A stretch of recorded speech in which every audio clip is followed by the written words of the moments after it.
আসসালামু আলাইকুম সুপ্রিয় দর্শক, এন্টারপ্রেনার বাংলাদেশ আয়োজিত পাওয়ার অ্যান্ড পলিসির আজকের পর্বে সবাইকে স্বাগত জানাচ্ছি। আমি তানজিয়া আজমি বর্ণি। আজকের পাওয়ার অ্যান্ড পলিসির এই পর্বে আমাদের মাঝে উপস্থিত আছেন এমন একজন বরেণ্য ব্যক্তিত্ব যার স্ট্রাগল এবং যার সংগ্রামের গল্প আমরা শুনবো, যার কাছ থেকে আমরা অনেক অনুপ্রেরণা নিয়ে সামনের দিকে এগিয়ে চলার সাহস পাবো।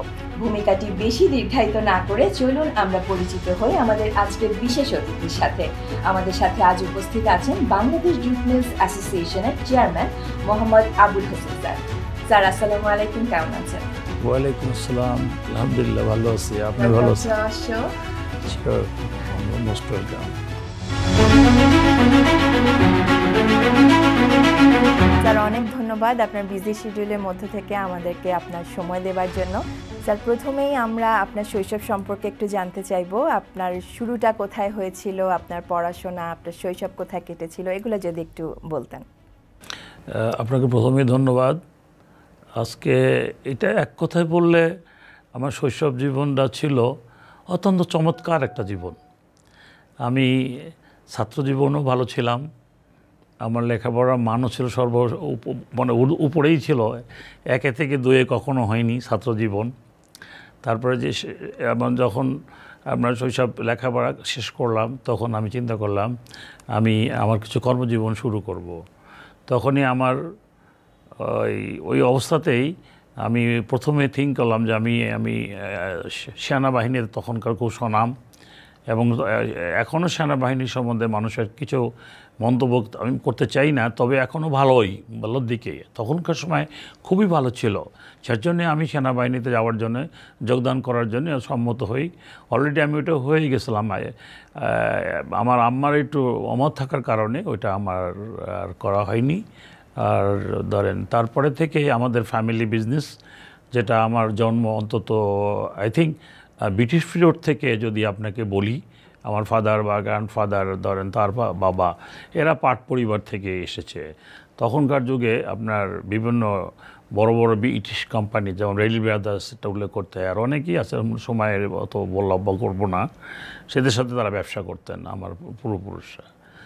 আর আমি যে জায়গায় জন্মগ্রহণ করেছি ওই জায়গাটা ছিল মাইনরিটির জায়গা, দ্যাট ইজ ফরিদপুরের কানাইপুর। সেখানে মানে 70 থেকে 80% শিডিউল কাস্টদের, মানে মাইনরিটি হিন্দুদের আপনার ছিল, তাদের বসবাস ছিল, তারাই ছিল জেনুইনলি মানে 99% businessman. only my family, that was the time the Muslim family they joined the business. ওই জুট বিজনেসটাই আমাদের ফ্যামিলির বড় ব্যবসা ছিল, সাথে কিছু ওই যে আপনার যেটাকে বলে ধান চাল, ওই যে মুসুরি, এগুলা ধরনের যে বুট, এইগুলা কিছু স্টক করতেন। মানে এই সব ধরনের রাখি ব্যবসা, এটার জন্যই আমাদের ফ্যামিলি প্রসিদ্ধ ছিলেন। তা আমি সবগুলোই লাইক করতাম এক্সেপ্ট জুটটা আমার কাছে মনে হতো এটা ডাস্ট। আমার আমি যা ছাত্র জীবনের পরে এটা অ্যাভয়েডিং টেন্ডেন্সি থাকার জন্য আমি কিছুটা একটু দূরত্ব বজায় ছিলাম, এবং আমি কনস্ট্রাকশন দিকে ব্যবসায় চলে গেলাম, এবং কনস্ট্রাকশনও খুব ভালো করলাম। আমার এলাকার বাইরে এই ব্যবসাটা করতেছিলাম। কিন্তু অ্যাকচুয়ালি মানে জন্ম যেখান থেকে পাট থেকেই আমার পরিবার আমাদেরকে ওই বিজনেসও করতে কিছুটা বিরোধিতা করলেন। আমার যারা মুরব্বী, তারা বললো যে তুমি এটাই দেখো, এটা ভালো করতে পারবা। যে অ্যাকচুয়ালি কথা হলো যে লেখাপড়া শিখলে মানুষ, তখনকার যুগে তো আমার যারা ছিলেন বাবা চাচা, তারা তো অতটা লেখাপড়ার দিকে পারদর্শী ছিলেন আমি সেটা বলবো না। সেই সময় যতটুকু না তাহলেই না ওইটা ছিল। তা আমাকে তখন তারা ওই আমার মতের বিরুদ্ধে বলবো না, তারা আমাকে কনভিন্স করলেন আমি জয়েন টু আপনার জুট। ওই তখন থেকে জুট শুরু করলাম, জুট ট্রেড। তখন আপনি তো জানেন সেই সময় বাংলাদেশের কোনো প্রাইভেট সেক্টর জন্মগ্রহণ করে নাই। দ্যাট ওয়াজ আমি অনলি পাকিস্তানের পিরিয়ড থেকে যে মিলগুলো হয়েছিল সেই মিলগুলো বানিয়েছিল পাকিস্তানিরাই। মেন কিছু পাকিস্তানি বড় বড় ব্যবসায়ী শিল্পপতিরা করেছিলেন। এটা আমি আপনাকে বলছি, দ্যাট ওয়াজ আমি ডিগ্রি শেষ করলাম 80, আর এই বিজনেস কনস্ট্রাকশন হয়তো মনে করেন 81 মেবি 2-3-তে 80 দশক থেকে 90 দশকের মধ্যে আমার ট্রেড চললো। থ্যাংক ইউ তো মনে করাই দেওয়ার জন্য।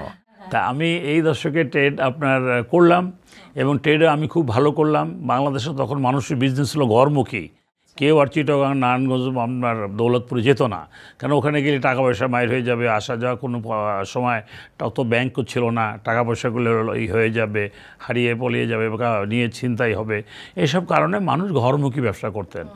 আমি অনলি দ্য পার্সন যে আমি সকলের মালটাই আমি প্রকিউর করতাম, করে আমি চিটাগাং আপনার নারায়ণগঞ্জ যেখানে কেন্দ্র ছিল পাটের সেসব জায়গাতে আমি পাঠিয়ে যেতাম, কিন্তু ওরা আমাকে পেমেন্ট ভালোই করতো। এইভাবে করে আমার বিজনেস শুরু হলো এবং আমি একদিকে আমি মনে হয় যে আমার যখন চেক যেত ওই ব্যাংকে বোধহয় ওই দিন আমার চেক পেমেন্ট করে ছাড়তে পারতো না। এইটাই ঘটনা আপনারা পাটের ট্রেড জগতে একটা বিরল আমার জন্য আর কি, সবাই জানে, আমার লোকালিটিও জানে। তো সেটা শেষ করে পরে আমি একবারে লাস্ট বিজনেস হলো ইস্পাহানির কাছে খুব কষ্ট পেলাম। ইস্পাহানি আপনারা চিনেন যে চিটাগাংয়ে যারা ওই যে ইস্পাহানির যে চাও যেটা ওরা ওই ইস্পাহানি, ওদের কাছে আমার সেই আমলে আমি লাস্টেরটা পেমেন্ট আটকে গেল 1,72,00,000 টাকা। দ্যাট ওয়াজ ওই সময়কাই আমার মনে হয় এই টাকার মানের আমার মনে হয় 20 থেকে 25 গুণ ভ্যারি করবে, এখন সর্বনিম্ন বেশিও হইতে পারে, আপনাদের সংক্ষেপে বলছি।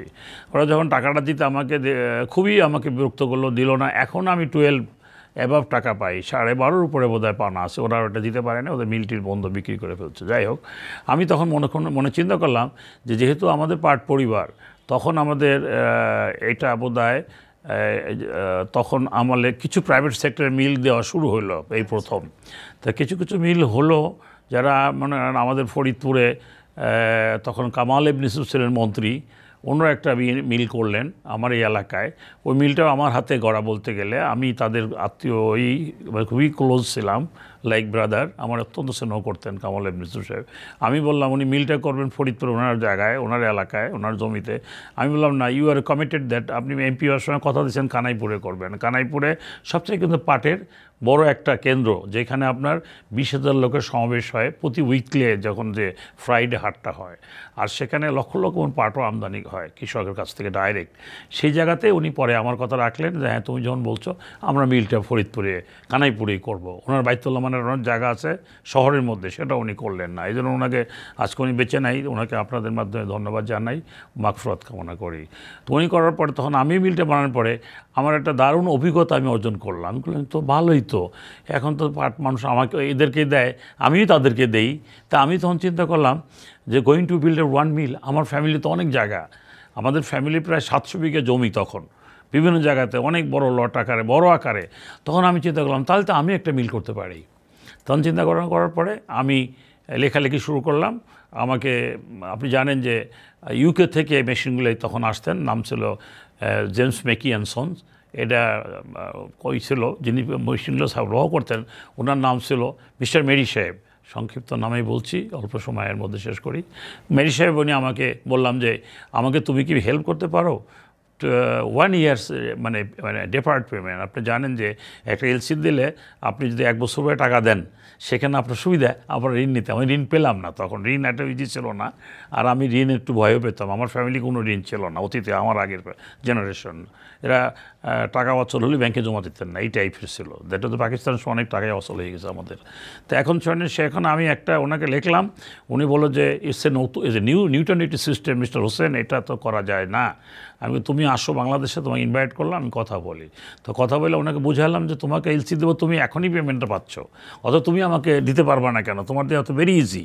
তা আমার বোঝার পরে বললো যে আমি কি সঙ্গে সঙ্গে টাকা পাবো? হ্যাঁ তুমি পাবা, তোমার দেশের সাথে মাত্র 1.5 হলো ইন্টারেস্ট অনলি হাইস্ট, আর তুমি যদি ইচ্ছা করো সেখানে আরও কমেও আমাকে নিতে পারো।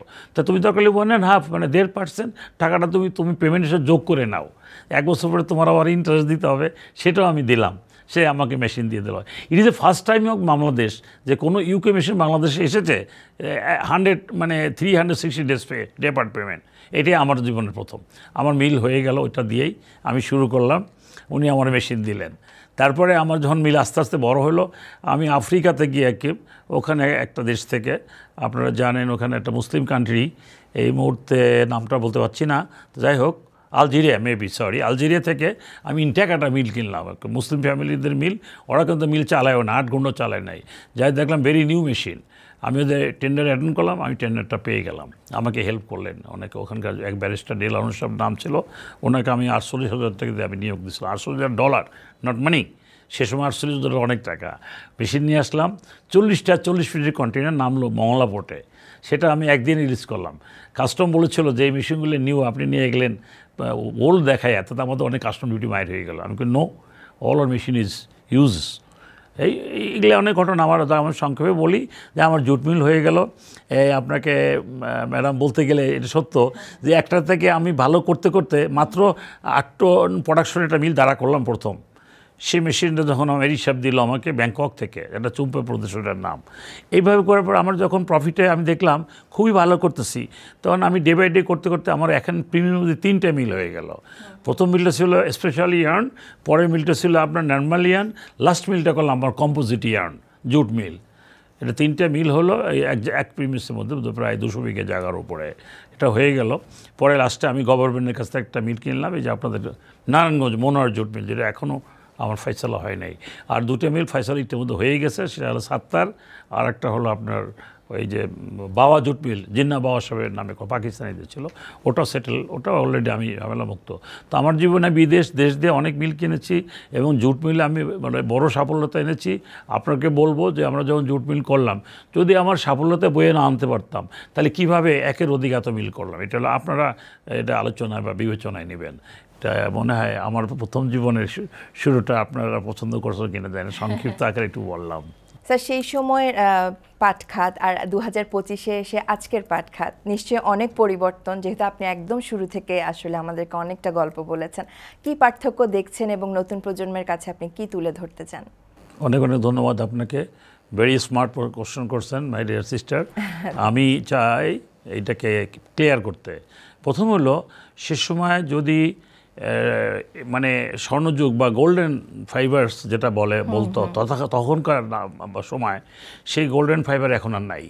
কারণ তখন আমরা যদি একটা মিল শুরু করে আমি যদি একটা করে 2টা 3টা 4টাতে চলে যেতে পারি, আর অনেকগুলো কিনেছি, ওগুলো সেল করেছি, ওগুলো রাখিনি।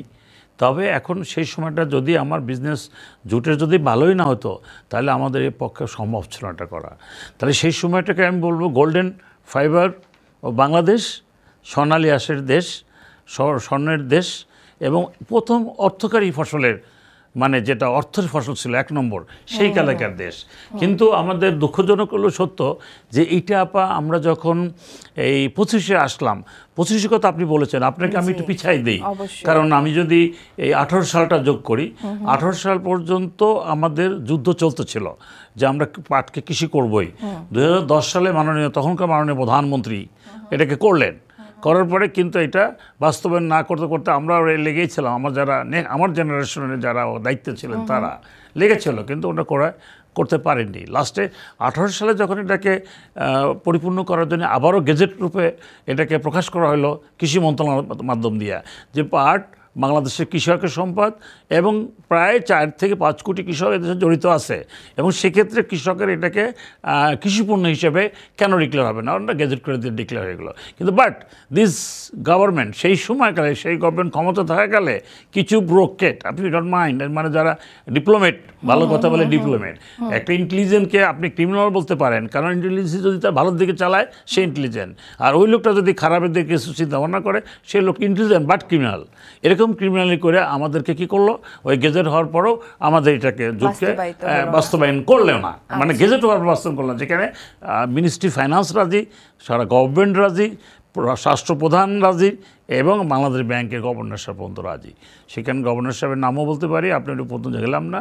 পরবর্তী পরে যখন হলো না, আমি একটা আলাপ করলাম, যারা আমি যখন ক্ষমতা এসে গেলাম তখন আমি আলাপ করলাম আমাদের মাননীয় যারা সচিব লেভেলে, যে আমরা কিন্তু আপনাদের বিরুদ্ধে যদি কার্যকরী না করেন আমি কিন্তু কোর্টে মামলা করব।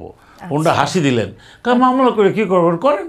তা আমি বেজার হন না, কিন্তু বলে গেলাম আজকে যারা আমার ক্লোজ ছিল তাদেরকে বললে 11 জন সেক্রেটারি আর আপনার 5 জন হইল মানে চেয়ারম্যান, বিভিন্ন সংস্থার চেয়ারম্যান, তারা এটা জড়িত হয়েছেন। তাদের আমি এই 16-17 জনের নামে মামলা করলাম হাইকোর্টে।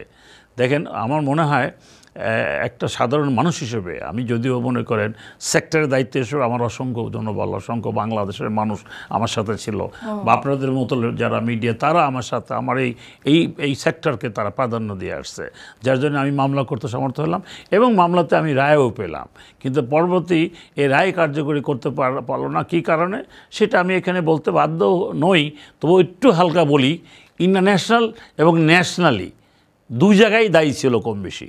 আচ্ছা, তারা করলো যদি এটা হয়ে যায় জুট সেক্টর দাঁড়িয়ে যাবে, বাংলাদেশের মাজা শক্তিশালী হবে, যা সমৃদ্ধ হবে, এই দেশের অর্থ মানে এদের স্বয়ংসম্পন্নতা এসে যাবে, অতএব এটাকে কোনো অবস্থাতে করতে দেওয়া হবে না। ওরা আমাদের সেটার পরও আমরা পারিনি। তবে লাস্টলি আমরা বলি 25 সাল যেহেতু বলেছে 25 সাল দিয়ে শেষ করতে হবে। 25 সালে আমি বলি নতুন বাংলাদেশের সরকার ডক্টর ইউনূস সাহেবের গভর্নমেন্ট, অস্থায়ী সরকার যখন ক্ষমতা আসলো, তখন আমার একটা সুযোগ এসে গেল। অর্থ উপদেষ্টা আবার ভেরি ক্লোজ আমি মিস্টার সালেউদ্দিন ভাই, আমি ওনার সাথে দেখা করতে গেলাম। তা দেখা করার সময় উনি বললো যে আবুল হোসেন সাহেব আপনি এসেছেন ভালো, তবে আমার সেক্রেটারির সাথে একটু কথা বলেন। আমি সেক্রেটারি তো আপনার 5-6 জন, কার সাথে কথা বলবো?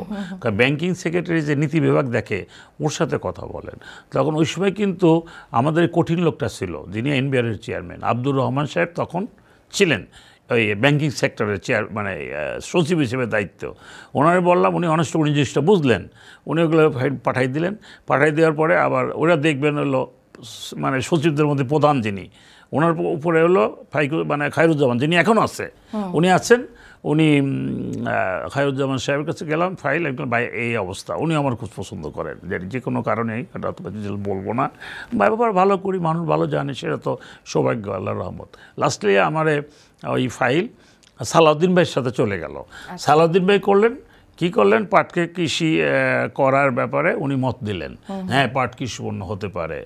ওনার আমি আরও কিছু কথা লাগিয়ে দিলাম এখানে। আমি বললাম দেখেন আমার 95 অ্যাবাভ 99 বলতে পারেন all are the disqualification jute sector. শুধু মামলা ঝামেলা মানে হামলা এরা করতেছে ব্যাংকিং সেক্টরগুলো টাকার জন্য। একটা শিল্পপতির আপনি টাকা দিচ্ছেন, আমরা তো হাজার হাজার কোটি নেই, কেউ 50-60, কেউ 100, 200-300 বোধহয় তেমন এটা নাই। অতএব আমি কেন আপনি আমাদের বিরুদ্ধে এগুলো হচ্ছে, এরা করার কীভাবে সাহস পেল? আপনি একটা ব্যবস্থা করেন যেন জুট মিলগুলো কোয়ালিফাই করেন। ধন্যবাদ দিই মিস্টার সালেউদ্দিন সাহেবকে। সে আমার বললো যে তাহলে কি আমি তো 2% দিয়ে করেই দিছি। আমি না, আমার লোকজন 2% দিতে পারো, আপনি 1% করেন। তো অনেক কথা কাটাকাটি হওয়ার পরে ওখানে বসে ওনার রুমের মধ্যে বসেই উনি আমার বললো ঠিক আছে 2ও না 1ও না 1.5 করে দিলাম। বাংলাদেশে only one sector jute sector 2% দিয়ে কোয়ালিফাই হলো 10 বছরের শিডিউলে। আপনি যখনই 1.5% দিবেন, দেওয়ার পরে আপনাকে 2 বছরের মনিটরিং দিবে, কিছুই দিতে হবে না, মানে তাই না, আপনি প্রস্তুত হবেন টাকাটা কীভাবে দিবেন এই সুযোগটা। আর আপনারা কেউ ডিসকোয়ালিফিকেশন রইলেন না, 10 বছরের মধ্যে টাকাটা পরিশোধ দিতে হবে। আসল প্রিন্সিপাল মানে আসল টাকাটা, আর সাথে সুদের অংশটাও আমরা দাবি রেখেছিলাম যে সুদটা যেন আমাদের প্রতি না ধরা হয়। তবে আমরা আসল দেওয়ার পরেই তো বলতে পারি, যার জন্য একটু বিলম্বিত হচ্ছে। সংক্ষিপ্তভাবে আপনারা বলি যে এখন একটা স্বর্ণযুগের মতোই বলা যাবে, যদি এটা এখন আমরা একটা বিরাট কমিটি করছিল ডক্টর ইউনূস সাহেব, সেই কমিটিতে অল আর ডিপ্লোমেট এক্সেপ্ট পাবলিক হিসেবে এবিসিসির থেকে আমাদের প্রেসিডেন্ট যাওয়ার কথা। এবিসিসি জানেন প্রশাসন চালাচ্ছে উনি মিস্টার হাফিজ ভাই, উনি বললেন আমাকে যে জুট সেক্টরের ডাইরেক্টর ছিলেন আপনি এখনও জিবি মেম্বার, এখনও সাবেক ডাইরেক্টর, আপনি মিটিংয়ে যান। উনি আমাকে প্রতিনিধি করে দিয়ে দিলেন। আমার জন্য সুবিধা হলো 4টা সেক্টর নেওয়া হলো, জুট, কৃষি, ফার্মাসিউটিক্যাল, আরটা হলো আপনার ওই মানে লেদার। এই 4টে সেক্টর গভর্নমেন্ট কেন নিলেন আমি বলি। গভর্নমেন্ট তো চিন্তা করলো ওই গার্মেন্ট যদি কোনো অবস্থায় স্লিপ করে, একজন স্লিপ করলে আপনি একটা ট্রাক কিনবেন না, কিনলে 2টা কিনবেন, এটা পড়লে আরেকটাই নিয়ে উঠাবে। ওইরকম নিয়ম তুমি বলে এটা যদি স্লিপ করে তার দেশ চলবে কীভাবে? তাহলে 4টে সেক্টরে প্রাধান্য দেওয়া হোক। আর তারপর আপনারা জানেন যে গ্রাজুয়েশন হয়ে যাচ্ছে আগামী 26 সালে, তখন এই কী হবে অবস্থা? তার কারণে এটাকে উঠাই দিতে হবে দেশটাকে বাঁচানোর জন্য, ইনসেন্টিভ বন্ধ হয়ে যাবে। তাহলে আমরা কৃষি হলে কী হবে, কৃষিকে একটা সুযোগ আছে, এটা কাল কেমন মতো এটা কবে চেঞ্জ করতে পারবে না। কৃষি দিয়েই তো দেশ চলে। আমরা যে এখানে নাস্তা খাইছি, ভাত খাবো আর রাত্রি খাবো, ওইটা কিন্তু কৃষক বাইরেই দিয়ে থাকে। অত কৃষক বাইরেও পাট্টা বানায়, এই তরকারি বানায় কারা, যেমন ভেজিটেবল খান সব কৃষক বাইরে বানায়। তাহলে চেষ্টা করে বলো ঠিক আছে এটাও আমি দিয়ে দিলাম। এটাও আমাদের সালাউদ্দিন বাইরে ধন্যবাদ না দিলে ভুল হবে, এটা উনি করে দিলেন। আর এখন আমাদের সেই সেই যে কমিটি করলেন, শক্তিশালী কমিটি, সেই কমিটি করতে আমাদের প্রায় 28-29টা মিটিং করতে হয়েছে। লাস্ট মিটিংয়ে তো আমি সই করিনি, কি জন্য, উনি প্রক্রিয়াজাত কৃষি পণ্য করেছিল, অর্থ সচিব মহোদয় চেয়ারম্যান ছিলেন, আর সব সচিব ছিল যারা কানেক্টেড মিনিস্ট্রি, প্রায় ধরেন প্রায় 20 জনের কাছাকাছি কমিটি মেম্বার। লাস্টে আমি ফরিদপুরে ছিলাম, তখন উনি আমার ফোন করে বললেন যে আপনি যদি আজকে না আসেন আমার কালকে জমা দিতে হবে, আপনি যা চান তাই করে দেবো। আমি বারবারই বলছি প্রক্রিয়া কাটে দেন, এটা তো আমজাম কাটাল না যে ওটা জুস বানাই বেচবো, আমি তো পার্টি, কৃষকের সম্পদ, আপনি গুডস বানাবো সেটা বানাবো, তাহলে আপনি কেন প্রক্রিয়া করেন? কারণ প্রক্রিয়া কী করতে হবে, আমি প্রক্রিয়া থাকবে না। তো উনি সে কথা রাজি হলো। আমি ফরিদপুরতে আসলাম, আসতে লাগলাম সন্ধ্যা হবে, সন্ধ্যা রাত 8টা হোক, আপনি সই করতে হবে। তা লাস্ট টাইম আমি সই করলাম পাট কৃষি পণ্য, সেটা পাস হয়ে গেছে এই গভর্নমেন্টের আমলে। এখন একটা কমিটি হয়েছে, আর একটা কমিটি ইমপ্লিমেন্টেশন কমিটি, সেই কমিটি আপনাদের প্রিন্সিপাল সেক্রেটারি সিরাজ ভাই হয়েছে চেয়ারম্যান। এখন সরাসরি ওখান থেকে সিরিজে আসবে, সমস্ত মিনিস্ট্রি তখন কাজে লাগাবে, আর ফাইন্যান্স মিনিস্ট্রি বাংলাদেশ ব্যাংকে পাঠিয়ে দেবে, গভর্নর তখন এটা কী আমরা পাইতে পারি সেটা কার্য করবে। সেই মিটিংয়ে 17 সেপ্টেম্বর টাকা হলো, কোনো কারণে উনি 18 করলেন, 18 বার বন্ধ করে দিল। তো সেদিন 7 তারিখে মিটিং ছিল, এনএসডিআর আমি প্রেসিডেন্ট, এনএসডিআর মিটিং উনি আসছিলেন, নাজরিন আফা চেয়ারম্যান, উনি এডিশনাল সেক্রেটারি ছিল বাণিজ্যের, এখন উনি ওইটা এনএসডিআর প্রকল্পের চেয়ারম্যান। তো ওখানে গেলাম, ওখানে মিটিং শেষে আমি বললাম যে আপনার সাথে কথা আছে আমার, সচিব মহোদয় এটা আমার সুযোগ দিতে হবে, কারণ আপনি একটু থাকেন, আমি শেষে আপনার সাথে কথা বলবো। উনি মিটিংয়ে সভাপতি ফিনিশিং দিয়ে নামলে না যে বললো যে আগে ওনার সাথে কথা বলতে হবে। আমার সাথে কথা বলা ঠিক আছে, আমার সাথে সুপায় বসলো, এরকম আমার পাশাপাশি বসলো, বসে আমি মনে ধরে রাখলাম, বললাম যে আপনি বলেন কেন করে দেন না, এক মিটিংটা করলে হয়ে যায়। এটা তো আমি করবো, আমি সময় বের করতে পারি না, আমি কি না সময় বের করি, আপনি যদি না দেন এটা খায়রুজ্জামান বলবো করে দেবে। আমি উনি তো ফাইন্যান্স মিনিস্ট্রি, ওনার আন্ডারে সব মিনিস্ট্রির কথা শুনবে, আপনার কথা শুনবে, আপনি হলো মাননীয় প্রধান উপদেষ্টা অফিস থেকে দেবেন, এই সিরিজ সব মিনিস্ট্রি শুনবে, আপনি আমার দয়া করে করে দেন। 52 বছর যাওয়া হয় নাই, ইতিহাস হয়ে থাকবেন আপনি, চিরকালকে ক্ষমতা থাকে না। এই কথা বলা উনি বললো যে আমি এটা দেখতেছি আমি মিস্টার খায়রুজ্জামানের সাথে কথা বলবো। আর ওনার ওখানে একজন আছে, ওনাকে বলা সিদ্দিকী সাহেব, নামটা মনে নেই, সামন সিদ্দিকী, সেম লেভেলে উনি অর্থটা দেখেন, মাননীয় প্রধান উপদেষ্টা, ওখানে একটা উপদেষ্টার লেভেলে তার পাওয়ার। আমি বললাম ওনাকে দখলে করাতে আমরা বললাম, উনি বললো যেটাই করে আপনার জন্য করবো কথা বলার পরে আজকে আপনার সাথে 7 তারিখে কয় তারিখ দেখা হলো। অতএব আপনারা ধরে নিতে পারেন এই অনুষ্ঠানের মাধ্যমে আমি জাতিকে দিচ্ছি আমার এইটা আমি তাদেরকে জানাচ্ছি যে পাট কৃষক ভাইয়ের জন্য সুসংবাদ, এটা কৃষিপণ্য হিসাবে কৃষকও সুযোগ পাবে, আমরা যারা ইন্ডাস্ট্রিতে আছি তারাও আমরা এই সব সুযোগগুলো পাবো। এই দেশে পাট হবে 1 নম্বরে ছিল 1 নম্বরই, এবং 1 নম্বর অর্থকারী ফসল, সেদিন বেশি দূরে নাই ইনশাল্লাহ। আমরা আশা করি একটু কথা আমি প্লাস করি, কেন হব, কারণ গার্মেন্টস আনে $100 বিদেশ থেকে, টিকে মাত্র $17, এটা রেকর্ড হয়ে যাক, আমি সত্য কথা বলছি কিনা। আর একটা হলো যে আমরা যে $100 আনি, আপনি $100 আপনি বাংলাদেশে জমা হবে বাংলাদেশ ব্যাংকে। ধন্যবাদ আপনাকে। আচ্ছা, খুবই দারুণ একটা সংবাদ আসলে।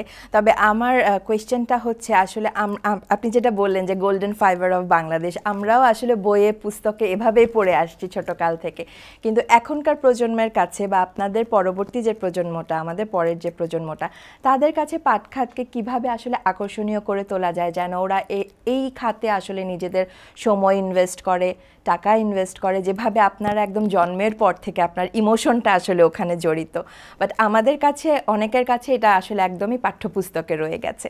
তো এই জায়গাটা নিয়ে কি একটু বলবেন? মেনি থ্যাঙ্কস আপা, আপনার কথাটা সুন্দর। তবে আমি বলি এই নতুন জেনারেশন, নিউ জেনারেশনের কাছে আমার অ্যালায়ন, মানে তাদের সাথে আমার হলো একটা সংবাদ আমি তাকে পৌঁছাতে চাই আপনাদের মাধ্যমে। সংবাদ হলো এই যে অ্যাকচুয়ালি এই বিগত গভর্নমেন্ট যারা ছিলেন তারা পাটের প্রতি আন্তরিক ছিলেন না তা আমি বলবো না, আন্তরিক ছিলেন, কিন্তু কোনো কারণে উচ্চ মাধ্যমিক হোক নিম্ন মাধ্যমিক হোক তাদেরকে টেনে নিচে শক্তি, এটা মাধ্যমিক শক্তি বলে। যেমন আপনি যদি মনে করেন আমরা কেন আমটা গাছে থেকে নিচে পড়ে, তাহলে মাধ্যমিক শক্তির বলে নিচে পড়ে যায়, উপরে আকর্ষণ কভার করে না। ওরকম এই পাট সেক্টরকে তারা সবাই ভালো জানতেন, অতীতের সরকার যারাই এসেছিল, আমি কাদেরকে দোষী করতে চাচ্ছি না, কিন্তু তারা পারেন নাই কেন, এই শক্তি, কিছু শক্তি উচ্চ মাধ্যমিক আবার এই শক্তিগুলো নিচের দিকে টেনে নিয়েছে যে পাট করতে দেওয়া যাবে না, সেটা আন্তর্জাতিক হতে পারে, ন্যাশনালি ইন্টারন্যাশনালি, কথা আগে আমি বলেছি। তো এই generation, new generation, our country, new জেনারেশনের কাছে আমার ছেলে মেয়ে সন্তান তোলো যারা, তারা আমার ছোটো ভাইয়ের মধ্যে, তাদেরকে আমি একটা জরুরি এলান দিয়েছি যে জুট সেক্টরে তোমরা আসো, জুট সেক্টর আসলে জুট সেক্টর তোমাদেরকে একটা জাতি, সোনালী জাতি উপহার দেবে। কারণ জুট সেক্টরে আপনি যেটা আমি বলিনি এখন, সেটা এইটা যে জুট সেক্টর থেকে এখন কিন্তু শুধু ওই থালা বস্তা হচ্ছে না। আপনার এই সুন্দর শাড়িটা পরছে, এটা আমি পার্দে বানাই দিতে পারি। আপনি যদি নেক্সট টাইম আমাকে কোনো দাওয়াত দেন, আপনার জন্য আমি একটা শাড়ি এনে দেবো। আর আমার যারা যদি মনে করেন ছেলেরা থাকে, তাদের জন্য আমি পাঞ্জাবি নিয়ে আসবো। সবই পাটের। আপনি 1000 আইটেম পাট থেকে হয়। রিসার্চ দাও আপনার ইন্টারন্যাশনালি, নট ন্যাশনালি। আমার ন্যাশনাল রিসার্চ সেন্টার আছে নামে, কামে না অতটা, কিন্তু ইন্টারন্যাশনাল রিসার্চ পাওয়া গেছে 1000 আইটেম জুট থেকে হইতে পারে। আমি উদাহরণ দিতে গেলে অনেক সময় লাগবে। ধরুন আপনার যে বাংলাদেশে যত বিকেল, যত হাজার হাজার বিকেল, তার ভিতরে যে ডেকোরেশনটা দেখেন, ওটা সবচেয়ে পাটের, ইজি হয়, গাড়ি হালকা থাকে। এবং আপনি বলি উপর দিয়ে যেগুলো যাচ্ছে প্লেনের যে ডেকোরেশন, সেটা রিসার্চ করে পাওয়া গেছে পাটের হইতে পারে। পাট দিয়ে যদি করে দেওয়া হয়, ওটা ওয়েট কম হবে, ওরা আরও বেশি দৌড়াবে। আপনি জানেন যে একবারে যখন আমরা যে ট্রেনটা আপনি দেখতেছেন আমাদের এখন উত্তরা থেকে সারে, এটা কী নাম দিচ্ছে এই ট্রেনটার? নাম দিচ্ছে তো এই যে মেট্রো রেল। কিন্তু দিস ট্রেন মেন নেম আপনারা জানেন কিনা জানি না। এটা হলো আমি 89 সালে জাপান ভিজিট করেছিলাম। That was a very young life. তখন আমি কেবলই ব্যবসা শুরু করলাম। জাপানের আমন্ত্রণ দিয়েছিল, একটা ইন্ডাস্ট্রি করতে গেছিলাম, ডিস্টিলারি জয়েন্ট ভেঞ্চারে। ওই গেলাম, আর ওখানে একটা ট্রেনিং প্রোগ্রাম ছিল, সেটা হলো রুরাল ডেভেলপমেন্টের উপরে। সেখানে আমি চেয়ারম্যান ছিলাম। তখন যে আমাদের জেলা ব্যাঙ্কগুলো ছিল, সেন্ট্রাল কোঅপারেটিভ ব্যাঙ্ক বলতো, আমাদের বাংলাদেশের কন্ট্রোল করে যে মধুমতি দেখবেন যে সিনেমা হলের সামনে সমবায় সদন বলে, এটা হলো হেড অফিস। এখানে অনেকে চেয়ারম্যান থাকেন যারা সরকারে আসেন পর্যায়ক্রমে, তারাই হয়। তো এখন আপনাকে বলি, তখন আমি দেখলাম এই ট্রেনটা তখন জাপানে চলে। আমি তখন চিন্তা করলাম এত সুন্দর ট্রেন। তখন আমি যখন দেখলাম ওরে প্রথম এই ট্রেনটা যখন আমার দেখানো হলো, দ্যাট ওয়াজ ধরুন 180 কিলোমিটার চলতেছে তখন, মানে পার আওয়ার। সেই সময়কার কথা বলছি। আমাদের এই ট্রেনটাও তো দ্রুত চলে। আমাদের নাম দিয়েছে মেট্রো, আর ওর নাম ছিল বুলেট ট্রেন। মানে বুলেট ট্রেন কেন বলে দেখেন, এখন বলতে 280 প্রায় 300-র কাছাকাছি পার আওয়ারে তাদের রেঞ্জ। আমি তখনই দেখছি যে চাক্কা দেখা যায় না, ওই পাতির উপর আমি তাকালাম একটু, মানে দ্রুত বিদ্যুৎ চমকানোর মতো দেখলাম। অতএব আপনি যদি তখনই মনে করতেন এই ট্রেনটা যদি আমার দেশে হতো, এই দেশের একটা প্ল্যাটফর্ম বানানোর গভর্নমেন্টের একটা মনমানসিকতা ছিল কিনা জানি না। আর এটা খুব ব্যয়বহুলই ছিল, সত্য করে কথা। এখন এই জিনিসটা আমাদের দেশে হয়েছে, এই গরিব দেশের জন্য এটা কঠিন ভালো একটা জিনিস হয়েছে। এর জন্য দেখেন এখন উত্তরা থেকে ঢাকার দূরত্ব মাত্র 30 মিনিটও লাগে না। অতএব আমরা গর্বিত জাতির দিকে চলে যাচ্ছি। এই দেশ উন্নয়নশীল দেশ। এই পাটটাকে আমি ওদেরকে মেসেজ দিব, এই 1000 আইটেম যদি তারা ডাইভার্স ওয়ে প্রোডাক্ট বলে, এটাকে ডাইভার্স ওয়ে প্রোডাক্ট নিয়ে যাই আমরা। আমিও এখন আমার মিল সম্বন্ধে বলি আপনাকে, আমি সমস্ত মেশিন চেঞ্জ করতেছি। এত লক্ষ কোটি কোটি টাকা দিয়ে মিল বানাইছি, সেই মেশিন একটা মেশিন চালাতে মনে করেন একটা যদি আমি একটা আপনার একটা ভদ্রমহিলাকে দেই, সে চালাবে 3-4 জনে একটা মেশিন। এটা আগেকার যে আপনার মানে সেকালে ট্রেডিশনাল যে জুট মিলগুলো, ওটাকে বলা হয় ম্যানুয়াল সিস্টেম। আর এখন যেগুলো ডিজিটাল হচ্ছে ভালো, একটা মেশিন না 5টা মেশিন একটা লেডি, একটা ওমেন লেডি চালাতে পারে। ম্যানও দিল তাই। তাহলে আমাদের এটা মডার্নাইজেশন হচ্ছে, কেন ডাইভার্সিটি হবে না? এবং আমাদের যে ডাইভার্সিফাই করতেছে কিছু কিছু ছেলেমেয়েরা, আমার জানা মতো প্রায় 1000 মেম্বার, ছেলে এবং মেয়েদের মেজরিটি। আমার জানা মতো আমি ওদেরই চেয়ারম্যান, ওরাও আমার মেম্বার। ওদেরকে আমি ব্যাংক ফ্যাসিলিটি দেওয়ার আমি চেষ্টা করতেছি। ব্যাংকের সাথে গভর্নরের সাথে মিটিং হয়েছে যে এদের কোনো কল্টার সিকিউরিটি নাই, এরা ছোট্ট করে একটা মিল করছে, তার মধ্যেই ওরা বানায় এগুলো করে, ওদের কিছু পয়সা দেন। তা কত দিলে হবে? আমি আপনি বলেন যতটুকু দিলে হয়, ওদের কোনো কল্টার সিকিউরিটি নাই। কারণ ওদেরকে আপনি বেশি যদি দিতে পারেন তাহলে কল্টার দিতে হবে। আমি যাদের একটু বেশি লাগবে ওরা দেবার চেষ্টা করবে, আর যাদের মোটে নাই তাদেরকে আপনি দেন বিলো। আমি কইছি 50 লাখ দেন, মানে আমি কবার সময় আমি তো আপনার প্রতিনিধি, আমি তো বলবো না যে আমাকে 20 লাখ টাকা দেন। তা 20 লাখ টাকা দেয় কী করবে সে? আজ দেশের জিনিসপত্রের দাম, ওয়ার্কার্সের যে বেতন, আমি বলছি 50 লাখ। তাহলে 50 লাখ কল্টার ছাড়া অন্য চিন্তা ভাবনা করছে। আমার সাথে মনে হয় এই অক্টোবর মাস মধ্যেই, আর নাহলে নভেম্বরের মধ্যে আমি ওই ধরনের ছেলে মেয়েদের জন্য একটা ফান্ডিংয়ের ব্যবস্থা বাংলাদেশ ব্যাংক করছে। এটা আমি বাংলাদেশ ব্যাংকে ধন্যবাদ দিই গভর্নর সাহেবকে, তার সাথে যারা ডিপ্টি গভর্নর ছিল মিটিংয়ে আমার সাথে, তাদেরও ধন্যবাদ দিই। ইনশাল্লাহ আমি আশা করি এই আগামী সপ্তাহের মধ্যে গভর্নর সাহেবের সাথে আমার আবারও মিট হবে, উনি সময় বের করলে এটা করব। এই জন্যই আমি এই জেনারেশনের জন্য আমার মেসেজ হলো এটাই যে জুট সেক্টর দ্য সেক্টর, যে সেক্টরে তাদের দেশকে উন্নয়ন করার জন্য একটা বড় হাতিয়ার। সারা বিশ্ব এখন পাটকে নন্দিতভাবে ডাকছে, তারা প্লাস্টিক অফ করে দিচ্ছে। আচ্ছা, ধন্যবাদ আপনাকে। আচ্ছা, আমরা যেহেতু এন্টারপ্রেনার বাংলাদেশে আমরা আসলে নতুন উদ্যোক্তাদেরকে একটু সফলতার গল্প এমনভাবে বলতে চাই যেন ওরা এখনকার জেনারেশনের মধ্যে যে একটা টেন্ডেন্সি আছে একটু বিদেশ বিমুখ হয়ে যায়, মানে বিদেশে যাওয়ার প্রতি তাদের খুব ইন্টারেস্ট, তারা ভাবছে যে দেশে আসলে করার কিছু নেই। তো এই জায়গা থেকে আপনি কি কিছু বলতে চান নতুন উদ্যোক্তা বা নতুন প্রজন্মকে? ধন্যবাদ। আপনারা নতুন উদ্যোক্তারা বলবার এটাই যে যে জিনিসে তাদেরকে এই বিগত আমাদের স্বাধীনতার পর থেকে যে দিনে দিনে পাটের যে মানে অযত্ন, মানে অবমূল্যায়ন যেটাকে বলি আমরা, এটার কারণেই এটা শিল্পটা মানে হারিয়ে যাওয়ার পথে। তো এটা যেহেতু এখন ভালোর দিকে যাচ্ছে, বর্তমান সরকারকে আমি ধন্যবাদ দিই, ডক্টর ইউনূস সাহেব এবং তার এই যে অ্যাডভাইজার মহোদয় যারা আছেন এবং সেক্টর ওয়াইজে যারা দায়িত্ব পালন করতেছেন, যারা জুট সেক্টরে বেশি মেহনত করতেছে, তার মধ্যে নাম্বার 1 যারা আমাদের পাটের উপদেষ্টা, আমাদের ওর নাম কি যে পরিবেশের যিনি আছেন, তিনি তো সাংঘাতিক আন্তরিক, তার মনে জীবনটাই পাটের মধ্যে দিয়ে দেবে। আপনি নাম শুনলে থাকবেন, রেজনা ম্যাডাম, আমাদের অত্যন্ত অত্যন্ত, সে যে কত ভালো আমি তার বর্ণনা দিতে পারবো না, এত পাটের জন্য সে নিবেদিত। সে প্লাস্টিকের নাম শুনলে বিদায় ঢুকতে দেন না ভিতরে। যাই হোক, আমরা আশা করছি এই নিউ জেনারেশন তাদেরকে বলি যে আপনারা পাট থেকে কিছু করেন, তা নাহলে আমার 1000 ইন্টারপ্রেটার ছেলেমেয়েরা কেন আসছে? তারা কিন্তু সবাই লেখাপড়া জানা, তারা কিন্তু প্রত্যেকেই কিন্তু আপনার করেছে, মানে মাস্টার ডিগ্রির নিচে কোনো ছেলে মেয়ে নাই, এবং বিদেশ থেকে ডিজাইনের উপর ডিগ্রি নিয়ে আসছে মেয়েরা, ছেলেরা। আপনি আমার একদিন ইভেন্ট দিলে আমি দাওয়াত দেবো, আপনাদের প্রতিনিধি দেবো, আপনারা আসেন, আরও অভিজ্ঞতা সঞ্চয় করবেন। দেন তারা কী পর্যায়ে আছে, তারা বিদেশে এক্সপোর্ট করতেছে, তারা বিদেশে প্রতি মাসে একবার যাচ্ছে। মানে আমি যেদিন শিল্পপতি, আমাদের চেয়ে তারা অনেক গুণ ভালো করছে, কিন্তু তুলনামূলক তাদের লিমিটেশন আছে। তো সেই যে আমরা যদি মনে করেন বড় কিছু পাই, কি যে বেনিফিটটা পাই ওরা তার চেয়ে বেশি পায়, কারণ ছোটো ইনভেস্টমেন্ট, ছোটো রকমের করতেছে, কিন্তু বেনিফিট বেশি।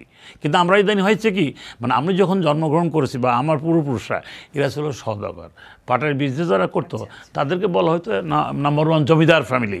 তারা আমরা সব কিছু সেরকমভাবেই খানদান চিন্তা করতাম, খানদানি স্টাইল, আমরা যেখানে যাইতাম আমাদের স্টাইল বা ভঙ্গি সে ধরনের ছিল। কিন্তু এখন সেটা নাই। এখন যদি যে সেক্টরের তো নিউ জেনারেশন আসে, তাদেরকে বলবো ভেরি পোর, অল্প ইনভেস্টমেন্টে তারা এটা শুরু করতে পারে, আর বেনিফিট তো গভর্নমেন্ট দেওয়ার জন্য প্রস্তুত, আমরা নিতে পারি না। এই সংবাদগুলো কিন্তু আসলে গণমাধ্যমে আসা উচিত, হ্যাঁ আমি সেটাই বলছি। যেমন আজকে আপনার এখানে আমি যে কথাগুলো বলছি, এই কথাগুলো আজকে আমার জুট সেক্টরের জন্য শুধু নয়, সারা দেশ এই জাতির জন্য এটা আমার এটা মানে এটা বলবো পার্টের জন্য বা একটা সেক্টরের জন্য একটা আশীর্বাদ স্বরূপ একটা মেসেজ। অতএব আমি মনে করি বিদেশমুখী হয়ে না ভাই, বিদেশে গেলে আমি একটা কথাই এক্সাম্পল দিয়ে আপনার শেষ করতে চাই, যে বিদেশে আপনি যদি রাজা হন, আপনি একজন বাংলাদেশের লোক, আপনারা ওখানে কে কতটুকু মূল্যায়ন কেন জানি না। আর আপনার যদি এখানে একটা বাংলাদেশের নিচে থাকেন, নিজের দেশে ঘুমাবেন, নিজের দেশে খাবেন, এখানে যদি আপনি একটা গরিবে হালাতে, আমি ফকির বললাম না, যদি সাধারণ তৃতীয় চতুর্থ শ্রেণী লাইফ লিড করেন, তো better than king of the foreign. কিংয়ের সাথে বাংলাদেশের সাধারণ মানুষের পার্থক্য এই যে আপনি বিদেশে কেন যাবেন, অত why not move to be foreign country, কেন যাবেন সেটার প্রশ্ন তো তারাই খুঁজে পাইছে আমার এই আলোচনায়, যে আমি চাচ্ছি তোমরা এখানে ইনভেস্ট করো, তোমরা দেশের ডলার আনো, দেশ উন্নয়ন হবে, আর এখানে 100% dollar from the any foreign country যেখানে তুমি বেচো। আর আপনার একটু কথাও বলে দিই, এখন 225টা দেশেই আমরা পাট চাচ্ছে। এখন আমরা তারা পাটের পণ্য নেওয়ার জন্য এত ব্যস্ত, জানেন আমার গত মে মাসে এই যে প্রোগ্রাম হয়েছে আমেরিকায়, এতে অ্যাওয়ার্ডও পাইছি আমি বিশেষ অতিথি হিসেবে, আমার অফিসে গেলে দেখবেন। তারপরে আমি যে সেপ্টেম্বর অ্যাভেল করতে পারলাম না, এখানে খুব অনেক এই যে এগুলো নিয়ে প্রধান উপদেষ্টা অফিসে কাজটা আটকে আছে, যার জন্য এটা আমি এখানে স্পেশাল গেস্ট ছিলাম, এবং আমেরিকান গভর্নমেন্ট আমাকে ফ্রি অফ কস্টে, তারা কোনো প্লেন ভাড়াও নেবে না, থাকা সব ফ্রি, কিন্তু আমি যেতে পারিনি। তবে আল্লাহর রহমতে যাচ্ছি, আবার মেতে প্রোগ্রামটা অ্যাটেন্ড করবো আমেরিকাতে, কারণ আমেরিকা চাচ্ছে যে তারা অলরেডি 50% অফ কান্ট্রি মানে অ্যাবলিশ দ্য মানে পলিথিন, কারণ তারা পলিথিন ব্যবহার করছে না। এরকম সারা দেশে আপনি খোঁজ নেবেন, সারা পৃথিবীতে খোঁজ নেন। খালি এক প্রথম দুঃখজনক হলো যে আমরা যে দেশে জন্মগ্রহণ করছি, এই দেশে আমরা গর্বিত, কিন্তু আমাদের দেশে পাট জন্মগ্রহণ করছে, কিন্তু পাট অবহেলিত। এই পাটকে মূল্যায়ন করার জন্য আজকের এই আমার মেসেজ, ইয়াং জেনারেশন তোমাদের হাতে দিলাম, ভাই তোমরা এটা করো, এর থেকে যদি তোমার বেনিফিট না পাও তাহলে তোমরা আমাকে খুঁজো, আমি বলবো যে আমার ভুল ছিল, না সত্য, আমি সঠিক বলছি, ইনশাল্লাহ আমি সঠিক বলছি। ধন্যবাদ আপনাকে। স্যার, পাট খাতে প্রযুক্তির ব্যবহার, এই জিনিসটা নিয়ে যদি একটু বলেন, কারণ বাংলাদেশ এখন অনেকটাই ডিজিটালাইজড, আমরা এআই এর উপর প্রচণ্ড পরিমাণে এখন ডিপেন্ডেন্ট। সো পাট খাতটাকে আসলে ওই হিসেবে মডার্নাইজড হচ্ছে? ধন্যবাদ ম্যাডাম, এটা ভালো প্রশ্ন। কারণ আমরা প্রতিযোগিতামূলক কাজের মধ্যে নিয়োজিত থাকতেই হবে। প্রতিযোগিতা যদি টিকতে না পারি তাহলে আমরা হেরে যাব। আমাদের প্রতিবেশী বা আমাদের অন্যান্য দেশ সেই মডার্নিজম তারা নিয়ে এসেছে ফ্যাক্টরিগুলোর মধ্যে। আপনি শুনে থাকবেন যে গভর্নমেন্ট থেকে তাদেরকে একটা পরিমাণ অর্থ দেওয়া হচ্ছে, যে পরিমাণ অর্থতে তারা ওই মেশিনগুলো তারা সেল আউট করে দিচ্ছে। ওই সেল করে যে টাকা পাচ্ছে আর গভর্নমেন্ট যে টাকা দিচ্ছে তারা ভেরি নিউ এবং নতুন প্রযুক্তি তারা বসাচ্ছে। তাহলে সেই প্রযুক্তি বসায় যারা যেভাবে প্রোডাকশন করছে আর আপনার এই দেশে যেভাবে প্রোডাকশন করছেন তাদের সাথে আপনি কখনো পারবেন না। আমি শুধু এটুকু বললাম। আর একটা কথা বলেন, এই যে মিডল ইস্টে আপনি কতগুলো যুদ্ধ গেছে আমরা শুনেছি, অত যায় দেখি নেই। আপনার সিম্পল বলি, মিস্টার সাদ্দাম হাইরে গেল কেন? তার 3 or 3 তার মাত্র পাওয়ার 1200 মাইলের পরে তার কিন্তু ওই বুলেটগুলো যায় না। আর আমেরিকা মারা শুরু করলো কোত্থেকে? তার ডাবল 24, কোথায় 12-24 মাইরা সরে সাফ করে ফেললো, লাস্টে সে তাকে মেরেই ফেললো। এই ইতিহাসগুলো বুঝেন যে আমাদের মডার্নিজম দরকার আছে। মডার্নিজম মানেই হলো নিউটারনেটিভ সিস্টেম, নতুনত্ব। নতুন মেশিন আনতে হবে, যে মেশিনগুলো আনলে আপনার যে শাড়ি আমি মানাবো, আগের মেশিন যেগুলো আছে ওগুলো দেন। আমি নতুন মেশিন এসে আপনার দেওয়ার কথা বলে গেলাম, আজকে বলে গেলাম, কাল দিতে পারলাম না, তাহলে এটা মিথ্যা হবে। সত্য জয় হইতেছে, সত্য জয় হবেই। আমরা সত্য নিয়ে বেঁচে থাকতে চাই। অথবা আপনার কোশ্চেনে একটাই উত্তর যে এই মেশিনগুলো মডার্নাইজ করতে হবে। এটা করতে হলে ন্যাশনালাইজ করার কথা আমি বলবো না, ন্যাশনালি আমাকে সাহায্য করতে হবে। By the government for the public হলে হবে না, বাই দ্য গভর্নমেন্ট থেকে বড় সাহায্য হতে হবে, তারপরে পাবলিক করবে। আর এটার প্রতি যত্নশীল হতে হবে। আমি আজকের এই আলোচনায় মাননীয় সরকার প্রধানকে বিশেষ করে দৃষ্টি আকর্ষণে অনুরোধ করব যে জুট সেটাকে সাজিয়ে তোলার জন্য ওনার যে উদ্বেগ, ওনার যে আগ্রহ, উনি স্ট্রং কমিটি করছেন জুট সেক্টরে বাঁচানোর জন্য। 4টা সেক্টরকে প্রাধান্য দিচ্ছে, আপনাকে বলেছি একটু আগে। অতএব আমাদের জুট সেক্টর যদি স্পেশাল অবস্থায় যদি উনি নজর দেন, তাহলে এই সেক্টরে হবে একমাত্র সেক্টর যেটা আগেও 1 নম্বরে ছিল, ভবিষ্যতেও আর 1 নম্বরে যাবে। অতএব নাম্বার 1 আমার চেঞ্জ হইতে হবে প্রযুক্তি, মানে আমাদের 2 নম্বর হবে গভর্নমেন্টের নীতিগত এবং আর্থিক সহযোগিতা, এগুলো তাকে করতেই হবে। আর তৃতীয়ত হলো কি, পাবলিক সেক্টরে আমরা যারা আছি তাদেরকেও আন্তরিক হতে হবে। তারা যদি মনে করে আমার তো চলছেই, কিছু তো লাভ হচ্ছেই, ওই লাভের লাভ না ভাই। যে লাভ করতে হবে একটা জাতিকে উঠাইতে হলে আমার তো সেভাবে ভ্যালুয়েড আইটেম হইতে হবে।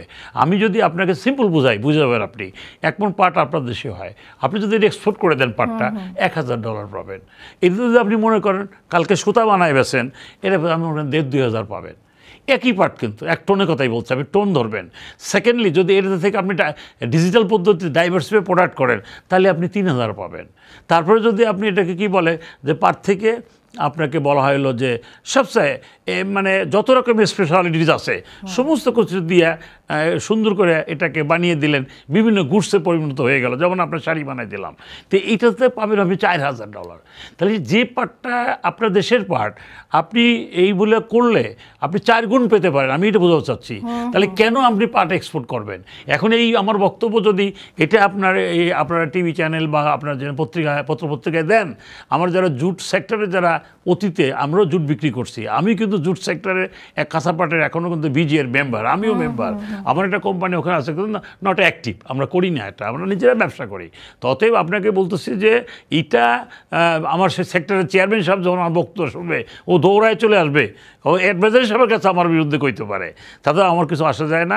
আমি রেডি ফর দ্যাট। তোমরা কেন এই পাট এক্সপোর্ট, সেকালে ছিল 50 বছর আগে যখন আমাদের জুট মিল ছিল না, যখন শুধু গভর্নমেন্ট মিলে নির্ভরশীল ছিলাম, তখনও তোমাদের এক্সপোর্ট চলছে, বিদেশে দিচ্ছ। কিন্তু এখন তো আমার বিদেশে দরকার নাই। তোমরা আগে দেশ বাঁচাও, জাতিকে উঠাও, বাংলাদেশে রিচ কান্ট্রি করো, আর এই গ্রিন কান্ট্রি করো, যাই বলো। বাংলাদেশ এখন অনেক পিছিয়ে আছি, বাট আমার এই সেক্টরটা আপনারা আগাই দিলে ইনশাল্লাহ বাংলাদেশ সর্বসীম, আমাকে একটু বলবেন যে বাংলাদেশ স্বর্ণশিখরে যাবে ইনশাল্লাহ। আচ্ছা, আপনি কি আমাকে একটু বলবেন যে আমাদের এই মিলগুলা চালানোর জন্য যেরকম জনবল, শিক্ষিত জনবল প্রয়োজন, সেটা কি আপনারা পাচ্ছেন বা আছে আসলে? ধন্যবাদ। এটা হলো আপনি যেটা বলছেন, সংক্ষেপে বলি, আমি একজন শ্রমিক, ধরেন আমি একজন শ্রমিক, আমি মিল চালাচ্ছি, আপনার মিল চালাই, কিন্তু ম্যাডাম আমি কিন্তু শ্রমিকের ছেলে লেখাপড়া শেখার শ্রমিক হচ্ছি না, ইঞ্জিনিয়ার হচ্ছি। আরও আরও ভালো ডিগ্রি নিয়ে আমি দেশের মধ্যে দেশের বাইরেও চলে যেতে পারি। অতএব আমার নির্ভরশীল হইতে হবে কাদের প্রতি? যারা শিক্ষিত জনগোষ্ঠী। এদেশকে শিক্ষিত করতে হবে, আজীবন পায়ের নিচে রাখার চিন্তা ভাবনা মন মানুষেরা, এটাকে ব্রিটিশ স্টাইল বলে। অধীনস্থ সারা পৃথিবী দখল করে রাখছিল এককালে ব্রিটিশ। এই চিন্তা ভাবনা থেকে আমাদের সরে আসতে হবে। আর আমরা কিন্তু ওই যে ফ্যাক্টরিগুলোর কথা বললাম, এই ফ্যাক্টরিতে চালাইতে হলে ওই ধরনের লোকই লাগবে।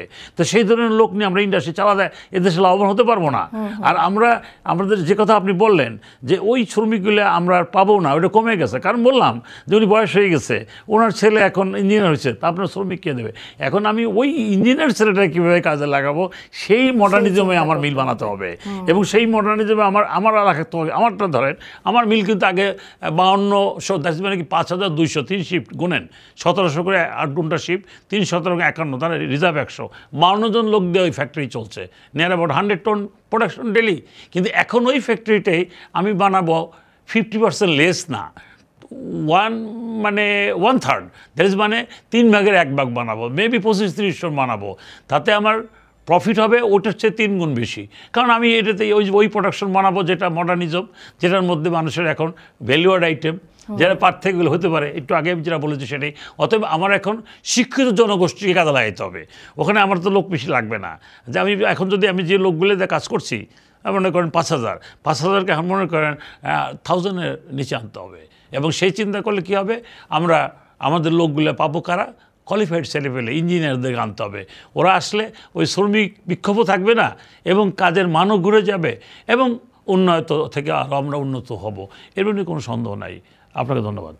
এই শ্রমিক বা জনবল তৈরি করতে সরকারি সাইড থেকে কি কোনো ট্রেনিং, ওয়ার্কশপ এগুলোর আয়োজন করা হবে, বা আপনাদের কোনো প্ল্যান আছে কিনা?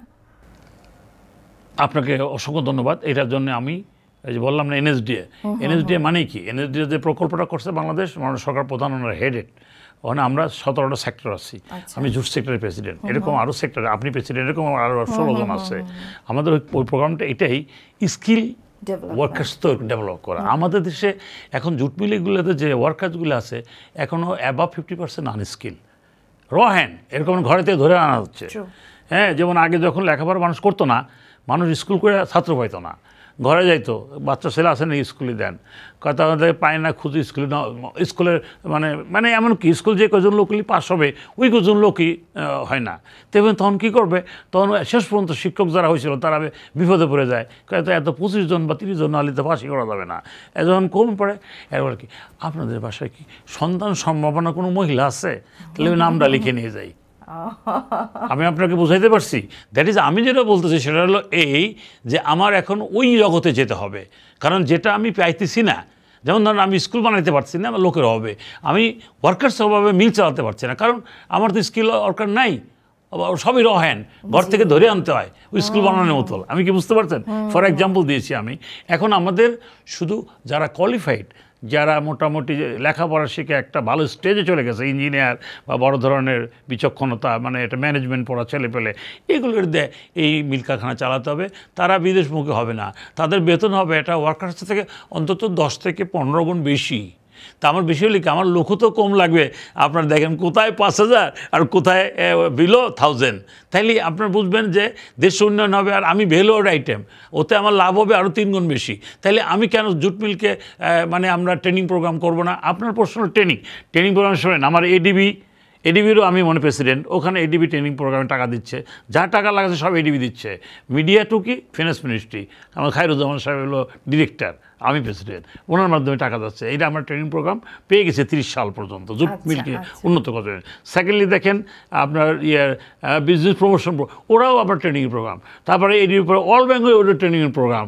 আমি মনে করেন যে আমার নিজের জানা মতে আমার জুট সেক্টরে আমি 5 থেকে 6টা মানে ট্রেনিং প্রোগ্রামে অলরেডি কন্ট্রাক্ট সাইন করে ফেলছি।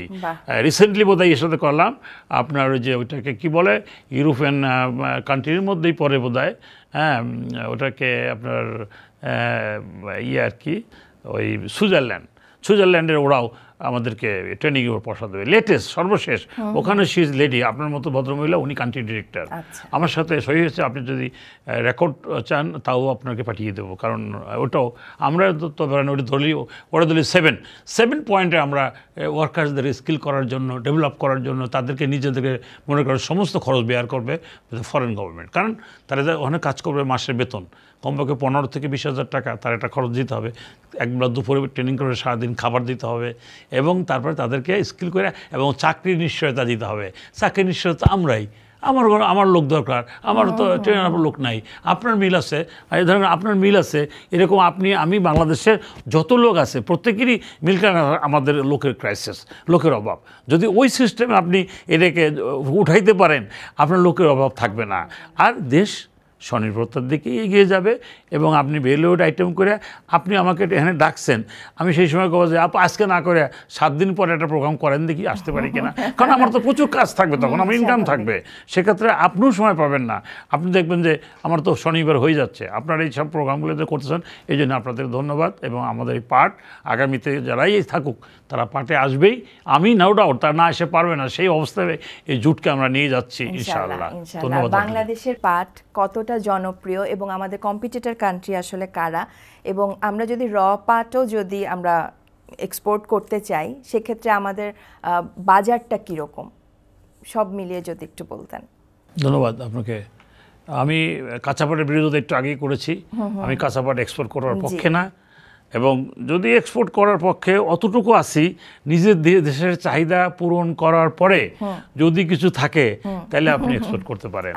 এইবারও যে ভুলটা হয়েছে, যদি আমরা এক্সপোর্ট বন্ধ করেছি আজকে থেকে বিফোর বোধহয় 2 মান্থ হবে, আমি বাণিজ্য উপদেষ্টা দিয়ে বোঝায় তারপরে করা হয়েছে। এটা যদি আরও 2 মাস আগে করা হয়তো তার দেশের পাটের ক্রাইসিস থাকতো না। এখন রজুটের ক্রাইসিস চলছে আমাদের পুরো দেশে, আমাদের মিলগুলি অর্ধেক মিলই বন্ধ হয়ে যাবে পাটের অভাবে। অতএব আপনি এক্সপোর্টের কথা বলছেন, কাঁচা পাট এক্সপোর্ট নিয়ে আমি এটাতে আমি নীরব ভূমিকার মধ্যেই বললাম, এর বেশি বলতে চাই না। আরেকটা হলো যেটা আপনি বলেন যে মার্কেট কম্পিটিটর, আমাদের কম্পিটিটর আমাদের দেশে, আমরা যদি একটাই অসুবিধা, পাটের 2টা শ্রেণী আমরা বসবাস করি। একটা হলো লার্জেস্ট বিগেস্ট মানে স্টক হোল্ডার, আর একটা হলো মিডিয়াম, আর যদি ওটা বলি যে একেবারে ছোটোর দিকে তাহলে মানে একটু ছোটো, তাহলে মিডিয়াম, ছোটো আর বড়। তো এই 3টে শ্রেণীর মধ্যে এখন সবই তো জানেন আপনারা, সাপে সাপ খায়, এটা তো আপনারা জানেনই। মানে বড়ওয়ালারা যদি মনে করে এই ছোটো বা মিডিল ক্লাসদের উঠতে দেবে না, তাহলে দেশের মধ্যে এই প্রতিযোগিতা কিছুটা তো আমার চোখে পড়েছে অ্যাজ এ প্রেসিডেন্ট হিসেবে বললাম। আর এটা যদি আমরা সবাইকে মনে করি, আমরা সবাইকে নিয়ে দেশকে এবং জাতিকে উঠাই দেবো পাটের সেক্টরের মাধ্যমে, তাহলে সম্ভব, ইজিলি করা যায়। এই চিন্তাভাবনাটা আমাদের মনের মধ্যে সবার আসতে হবে এবং আন্তরিকভাবে আসতে হবে। আর পক্ষান্তরে আমাদের কম্পিউটার এখন ইন্টারন্যাশনালি একমাত্র বাংলাদেশ ছাড়া যে পাটটাকে বলা হয় ভালো পাট, অন্যদিকে তার নাম হলো ডান্ডি। এই ডান্ডিটা বলছে লন্ডন, যারা এই যে পাটের গোড়াঘর যেখানে, ওরা বলেছে ডান্ডি কোথায়, আপনাদের বাংলাদেশেই হয়। তাহলে আপনার বাংলাদেশের ডান্ডি পাটটা হয়, সেই ডান্ডিকে আপনি নাম পাইছেন, ডান্ডি পাটটা কোথায় হয়? আপনি মেনলি আমার বাড়ি ফরিদপুর হিসেবে বলছি না, ফরিদপুরের পাটটা 1 নম্বর পাট, নাম্বার 1 পাট। এরকম পাট অন্য অন্য জেলাতে কিছু হয়, তার বেশি হয় ফরিদপুরে। এবং আমার উপরে কিন্তু যশোর খুলনা, ওখানে কিন্তু হবে না, ওখানে হয় ওটা একটা মিডিল পর্যন্ত ওঠে। তো এই জন্যই এই যে আপনাকে বলি, আমাদের নেইবারিং কান্ট্রি, আমাদের বন্ধুত্ব দেশ যারাই থাকুক, আমি নাম বলতে চাই না যদিও আপনারা বুঝবেন, এরা এবং মানে সারা ওয়ার্ল্ডের ভিতরে আমাদের কম্পিটিটর। কারণ আমাদের পাটটাই যে এইবারও আপনার 3-4টা জাহাজ নিয়ে গেছে, যাতে আমার পাট শর্ট পড়ে গেছে। তখন যদি বন্ধ করে এক্সপোর্ট বন্ধ করা হয়তো, তাহলে তারা মালটাকে তো রাজস্থান দিয়ে নিয়ে গেছে, তারা কিন্তু কলকাতা দিয়ে নেয়। রাজস্থান কত দূর, সেখানে যে আমরা মাথায় করে দিয়ে আসি। আমাদের মন মানসিকতা চেঞ্জ করতে হবে। বাংলাদেশের মানুষের মন মানসিকতা চেঞ্জ করার মোটেই তাদের অ্যাটিটিউড নাই। তারা হলো যে কিভাবে একজন উঠতেছে ওকে উত্তর দেওয়ার সহায়তা করা, যারা আমাদের হিন্দু কমিউনিটির মধ্যেও করে, কিন্তু আমাদের মুসলিমরাই বেশি খারাপ, যে একজন উঠতেছে ওকে ল্যাং মারতে হবে, ওকে উঠতে দেওয়া হবে না। এই চিন্তাভাবনাটা পরিহার করতে হবে। আমার এই কথাগুলো যারা শুনছে তারা নিশ্চয়ই বুঝতেছেন যে আমি চাচ্ছি we are the United jute sector. এটা হইতে হবে, আন্তরিক হইতে হবে, তাহলে এই দেশে এটা উঠবে। আর আমরা পারবো ওইগুলো বন্ধ করতে, কম্পিটিশন ফাইট করতে। কারণ এখন যে অবস্থায় এই 1 বছরের নতুন সরকার এগুলো তো পাট কিন্তু যেটা দেয়নি, কিন্তু এই যে লাস্টে এই বছরের প্রথম দিকে যে কয়েকটা জাহাজ নিয়ে গেছে, তাও রাজস্থানে নিয়ে গেছে। কেন নিছে? ওখানে খরচ এত বেশি, তারপরে তারা ওখানে তারা পাট দিবে। কিন্তু তাদের ব্যবসায়ীটা তারা ব্রিটিশ থেকে করে আসতেছে। কিন্তু তাদেরও বুঝতে হবে যে এককালে এই ব্যবসা আমার বাপে দাদায় করছে, এখন আমার দরকার তুমি ইন্ডাস্ট্রিটা করো লাগলে, কিন্তু তুমি করতেও মানা নাই, কিন্তু সে করবে পাটি এক্সপোর্ট করবে, এইটা হবে না। আর এখন যদি পাটটা বিদেশে না যায়, আমাদের যেটুকু এক্সপোর্ট করার যদি থাকে আমরা করবো, আপনাকে আগেই বলেছি। কিন্তু আমি চাচ্ছি এটা যে আমাদের এই ভালো পাটটা যদি আমরা সিজন শুরু হয় ধরেন মেবি জুলাই মাসের লাস্ট এন্ড অফ জুলাইয়ের দিকে আমাদের নতুন পাট শুরু হয়, সে সময় বাইন্ডিং যেটা দেওয়া আছে এই বাইন্ডিং তোলা হবে না উইদিন ডিসেম্বর পর্যন্ত, এই এক্সপোর্ট করতে দেওয়া যাবে না। যদি বেঁচে যায় তুমি ডিসেম্বরের পর থেকে জুন পর্যন্ত, জুলাইতে যায় মাল উঠবে, এর মধ্যে তখন তুমি ইয়েতে আমি বলছি কি ডিসেম্বরের পরে থেকে আপনি জুন পর্যন্ত তুমি এক্সপোর্ট করতে পারো, যদি আমার ব্যালেন্স থাকে। এই নিয়মে আসতে হবে। আর একটা কেন আসতে হবে সেটা আপনারা বোঝাই, যে সারা বিশ্বের দরবারে আমাদের প্রতিবেশী দেশ যারা আমাদের দেশে পাট নিয়ে, কাঁচা পাট নিয়ে যায়, এরা নিয়ে যায় করে কি এই দিনে তারা গুডস বানায়, ভ্যারাইটিস বানায় যে নাম হয়ে গেছে জামদানি কেন নাম হয়েছে, তারা এইসব শাড়ি এত ভালো বানায় কল্পনা করতে পারে না। 1 লাখ টাকাটা শাড়ি, পাটের শাড়ি বিক্রি হয়, কল্পনা করতে পারেন নাই। আমার মনে হয় আই থিঙ্ক প্রায় 50 থেকে 60,000 রুপিস তারা একটা ব্লেজার বিক্রি করে, এবং এটা আমেরিকাতে গেলে ডলারে বিক্রি হয়। $50, তারা তো $50 কিছুই মনে হয়, $50,000 ইজ নাথিং। আমরা যেমন 1 টাকা করে 50,000 টাকা হলো নাকি, 50,000 টাকা মনে করি, ওরাও মনে করে $50,000 ইজ নাথিং। এইভাবে করে সারা ওয়ার্ল্ডে পৃথিবীর যে কতগুলো দেশ আমাদের পাটের চাহিদা রয়ে গেছে, এখন মেজরিটি কান্ট্রিতে রয়ে গেছে, এবং দিন দিনের বৃদ্ধি পাচ্ছে। কিন্তু সেখানে মার্কেট আপনি আমার আগে দৌড়ায় যায় করতেছেন, কেন আপনি আমার আগে যায় দৌড়ায় করছেন, এই সিস্টেমটাই বন্ধ করতে হবে। মানে আমরা করবো এটা, আমাদের মাল যাবে, আমাদেরটা যাবে, তারা বুঝবে this goods from the Bangladesh. তাহলে বাংলাদেশি একমাত্র উৎপাদনকারী শেষকারী দেশ, এবং বাংলাদেশি একমাত্র এই যে এই জিনিসটা বাংলাদেশে পাওয়া যায়, এটা বিদেশে বুঝাইতে হবে, এবং আমাদের সেইভাবে মার্কেটিং করতে হবে। এবং এই সুযোগগুলো নিতে যদি আমরা পারি, তাহলে আমাদের নতুন মার্কেট দিন দিন বৃদ্ধি পাবে। আর আমাদের সমস্ত মার্কেটগুলো যেখানে ওরা বসে আছে, ওদের সাইনবোর্ড নামবে, আমাদের সাইনবোর্ড উঠবে, ইনশাল্লাহ সেদিন বেশি দূরে নাই। ধন্যবাদ আপনাকে। স্যার, আপনি অলরেডি যেটা বললেন যে বাংলাদেশের পণ্যই কাঁচামাল হয়ে আরেক দেশে যায়, যে ওইটা গুডস হিসেবে আরও বেশি দামে সেল হয়। তো এখানে আসলে গ্যাপটা কোথায়? মানে আমাদের দেশে দেখা যায় যে আমরা একটু দামটা বেশি হয়ে যায়। মনে করেন আপনি যেহেতু বারবার শাড়ির কথা বলছেন, আমি জামদানি শাড়ির কথা বলবো, রাজশাহীর সিল্কের কথা বলবো, তাঁতের কথা বলবো। এগুলো আমরা অ্যাফোর্ড করতে পারি না, কারণ মনে হয় কি দামটা বেশি। নিজের দেশের জিনিস এত দাম দিয়ে কিনবো, কিন্তু আমরা কিন্তু পার্শ্ববর্তী দেশের ড্রেস, শাড়ি কিনছি। তো এই গ্যাপটা আসলে কোথায় রয়ে যাচ্ছে? আপনাকে বলি, আপনি ভালো প্রশ্ন করছেন আমাকে। আমি 1 লাখ টাকা বলেছি ইন্ডিয়ান কিছু শাড়ির কথা, বেশিও আছে। আবার এই শাড়িটা যে আপনার শহরের পর্যায়ে বাংলাদেশে নাই সেটা বলবো না, সেটা আমি তো বলছি নেক্সট ইভেন্ট অথবা নাও যদি আপনারা পাই, আপনারা দাওয়াত দিলাম বা আমরা শাড়ি পাঠাই দেবো। ওই শাড়িটার দাম মাত্র 2 থেকে 300, সেরকম শাড়ি পাট থেকে হয়। আপনি ওটা 500, 700 আরও ভালো। আমরা যে যারা মিনিস্টার পরিচালনা অতীতে ছিল তারাও শাড়ি পরেছে। বর্তমান যে আমাদের পরিবেশের যিনি ভদ্রমহিলা আছেন, আমি গেলেই বলে যে আবুল হোসেন ভাই শাড়ি পরি, মানে পাটের শাড়ি। তা আপনাদের কি বলবো, যে এত ভালো পছন্দ সে, মানে পাটকে এত সে পছন্দ করে। মানে অতীতে সরকারগুলো বলছে যে যখন যাইতো মিটিংয়ে, এইটা আমার পাটের, এইটা আমার পাটের, স্যান্ডেলটাও পাটের, ভ্যানিটি ব্যাগটাও পাটের। কিন্তু পাট কিন্তু সেভাবে আত্মপ্রকাশ করতে পারেনি। আর যেভাবে আমরা মুখে বলি সেভাবে হচ্ছে না। কেন হচ্ছে না? আমাদের কিছুটা প্রতিবন্ধকতা রয়ে গেছে দেশের মধ্যে, দেশের বাইরে। তো এখন এইগুলোর মধ্যে আমাদের একটা শক্তিশালীভাবে এটাকে ধরতে হবে। সরকারদের কাজ হবে, সরকারে যারাই থাকুক তাদের কাজ হবে, এই যে আমার দেশের একটা সম্পদ, এটা 100-এ 100, এটা কিন্তু এটা হয় না, এটা কিন্তু মাইনাস নাই। $100 যদি আমি বিদেশে আনি, $100 বাংলাদেশ ব্যাংকে জমা হচ্ছে, এটা কোনো কমতি নাই। আর আপনি গার্মেন্টসের কথা একটু আগেও বলেছি যে তারা কিন্তু 100-তে 100 পায় না, $17 থেকে $18 আসে, আর বাকিটা ওই তাদের কেনাকাটা চলে যায়। আমাদের তো জুটের কিছু কিনতে হয় না, নিজেদের দেশের 100-এ 100 আমরা এই দেশের প্রোডাক্ট হয়। তো আপনার প্রশ্ন যেটা আপনি বলেছেন যে কম দামি হয় না কেন, আমরা চেষ্টা করছি। দেখেন, আপনার একটু এক্সাম্পল দিই, আমাদের দেশ কেন দুইটা কারণ, একটা হলো বিদেশিরা আমাদের উপরে একটা ল্যাংমাইরে বসে আছে কীভাবে এই দেশের পাট যাই যায় আমার মাধ্যম দিয়ে যাবে, সে আপনি আমার নেইবারিং কান্ট্রি বা আপনি আমার ফরেন কান্ট্রি একটা দেশ, আপনি বলছেন আমার মাধ্যমে আসো, আমার মাধ্যমে ছাড়া তোমার যাবে না, গোয়িং টু বি তুমি আমার মানে পতাকার তলেই তোমার আসতে হবে, এরকম একটা ভাব। এই ধরনের এক্সাম্পল দিচ্ছি আমি। আর আপনি যেটা বলতেছেন যে আমাদের বর্তমান আর বড় সূত্র হচ্ছে আমাদের দেশে বিগত 10-15 বছর পিছিয়ে যান, আস্তে আস্তে জন্মগ্রহণ করো কারা? পলিথিন। পলিথিন হলো পাটের আর একটা দুশ্মন। পলিথিনের কাছে গেলে আপনি যদি বাজারে এখনই যান, আপনাকে একটা কেন চাইলে 10টা দেবে, পয়সাই লাগবে না।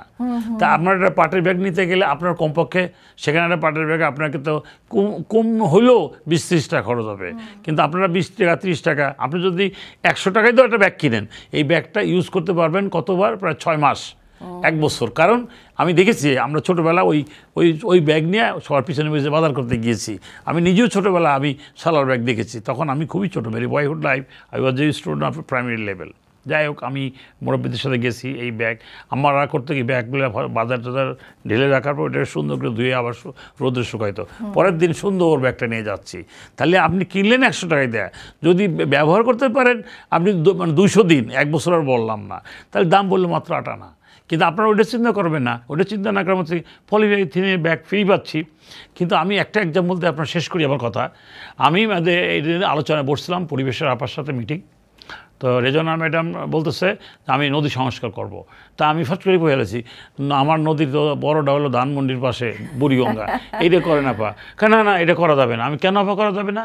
ওইটার তলদেশে 18 ফিট পরে মাটি, এত পলিথিন পড়ছে, ওইটা বের করে কায়দা নাই, এত পয়সা লাগবে, গভর্নমেন্টের সুযোগই নাই। তা কোনটা করবেন?